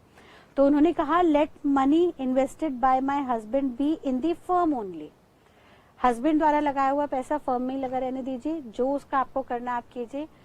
हस्बैंड अब रहे नहीं, मुझे कोई नॉलेज है नहीं, तो मैं कुछ यहाँ पे पार्टिसिपेट कर नहीं सकती, मुझे तो हर महीने 1 लाख रुपए दे दीजिए। फिर भले ही उनके पैसों से आप लाखों बनाइए, करोड़ों बनाइए, मुझे और कुछ नहीं चाहिए, बस 1 लाख रुपए चाहिए। और उनकी इस बात को, इन टर्म्स को A और B एग्री कर जाते हैं। तो क्या अब मिसेस C पार्टनर बन जाएंगी? लॉ मेकर कहता है नहीं sir, since she is not acting as an agent, mutual agency missing है, therefore she will never be treated as partner। वो पार्टनर कभी भी नहीं मानी जाएंगी, भले ही उन्हें फिक्स्ड रिटर्न मिल रहे हैं 1 लाख रुपए के। सर ये लॉसेस तो शेयर नहीं कर रही ना, लॉसेस शेयर नहीं कर रही, ना ही यहाँ पे म्यूचुअल एजेंसी है, therefore ये पार्टनर नहीं है। हाउएवर और जो पार्टनर हैं, अब A और B बचे हैं, C नहीं रहे, मिस्टर C नहीं रहे, A और B जो रहे हैं ये पार्टनर माने जाएंगे, क्योंकि ये प्रॉफिट शेयर करते हैं। सिंपल सी बात, ये लोग पार्टनर माने जाएंगे क्योंकि ये सिर्फ प्रॉफिट ही नहीं, अगर फर्म में कल को लॉस आया तो लॉस भी शेयर करेंगे, प्लस इन दोनों के बीच में म्यूचुअल एजेंसी भी है, दोनों एक दूसरे के बिहाफ पे काम कर रहे हैं। क्लियर है बेटा यहाँ तक की बात? तो आइए समझिएगा जरा, एक बार हम कंक्लूड करते हैं यहाँ तक की बात को। हमने कहा सर सिंपल सी बात, true test of partnership mutual agency है, वैसे तो बाकी सारे एलिमेंट्स भी है, लेकिन मेन म्यूचुअल एजेंसी है, क्योंकि ये हर तरह की हर बिजनेस एसोसिएशन में नहीं होती। कोई प्रॉपर्टी को ओन करे, जॉइंट ओनरशिप हो, या कोई पैसा लेंड करे, या कोई एज एन एजेंट काम करे, या कोई आपके लिए यहाँ पे गुडविल को लेंड करे, ये सब बिजनेस के एसोसिएशन हैं, बट यहाँ पे जो भी सामने वाली पार्टी है वो आपके लिए पार्टनर नहीं है, क्योंकि वो आपके लिए as an agent as well as an principal काम नहीं कर रही. So this is the most essential element as in the case held in the lender of money, goodwill owner, agent of firm, widower of the deceased partner. ठीक है बेटा. सो यहाँ तक की बात को एक बार देख लीजिए. हमने क्या देखा आज? हमने कहा sir Indian partnership act 1932 Indian contract act से उठ के आया था, जिसमें इंडियन का मतलब है it shall be applicable to whole of India except Jammu and Kashmir, because ये कॉन्ट्रैक्ट एक्ट से उठ के आया है तो उसका इम्पैक्ट इसमें भी है. सेकेंडली ये एक्ट है that is law pass by parliament, लेकिन क्योंकि ये एक्ट 1932 में आया था therefore this law is passed in Indian parliament by the Britishers, which has been adopted in India due to Article 372. Article 372 ने पावर दी थी कॉन्स्टिट्यूशन के कि जो भी गुड फेथ के लॉज हैं वो आफ्टर इंडिपेंडेंस भी as it is carry forward होंगे, जिसमें से एक इंडियन पार्टनरशिप एक्ट भी है. फर्दर ये एक्ट जो है 1 अक्टूबर 1932 को इफेक्टिव हुआ और इस एक्ट ने मेनली पार्टनरशिप से रिलेटेड प्रोविजंस बनाए. पार्टनरशिप क्या होती है sir? Section 4 of partnership act ने डेफिनेशन दी, जिसके अकॉर्डिंगली 5 एलिमेंट्स किसी भी बिजनेस एसोसिएशन में होंगे तो वो पार्टनरशिप बन जाएगी. पहला एलिमेंट हमने देखा सर एग्रीमेंट होना चाहिए, यानी एग्रीमेंट बोला है कॉन्ट्रैक्ट नहीं. इसका मतलब है even though agreement is unenforceable in the court of law, still वो पार्टनरशिप हो सकता है. सेकेंडली हमने कहा ये एग्रीमेंट 2 और मोर पर्सन्स में होना चाहिए, मिनिमम 2 लोग होने चाहिए, जो बात इंडियन पार्टनरशिप एक्ट में कही है, और मैक्सिमम 50 लोग हो सकते हैं, जो बात अमेंड होके कंपनीज एक्ट 2013 में आई है. 50 से ज्यादा लोग कभी भी पार्टनरशिप फर्म में नहीं होंगे. अगर उससे ज्यादा करने हैं तो फर्म को आपको खत्म करके उसे कंपनी में कन्वर्ट करना होगा. देन थर्डली सर यहाँ पे जो भी पार्टनर्स है वो प्रॉफिट शेयर करेंगे, प्रॉफिट के साथ साथ लॉसेस भी शेयर करेंगे. प्रॉफिट लॉसेस दोनों की जिम्मेदारी होगी, बशर्ते ये प्रॉफिट लॉसेस बिजनेस से आए. बिजनेस एक पर्टिकुलर एक्टिविटी होगी जिसमें सब मिलके या कुछ लोग औरों के बिहाफ पे मिलके काम करेंगे फॉर कमर्शियल नेचर, जिसमें वो पैसे के साथ साथ एफर्ट्स भी इन्वेस्ट करेंगे. एंड देन पांचवा, इन सब के बीच में म्यूचुअल एजेंसी होनी चाहिए, यानी हर पार्टनर एक दूसरे के लिए as a principal as well as an agent काम करेगा. ठीक है.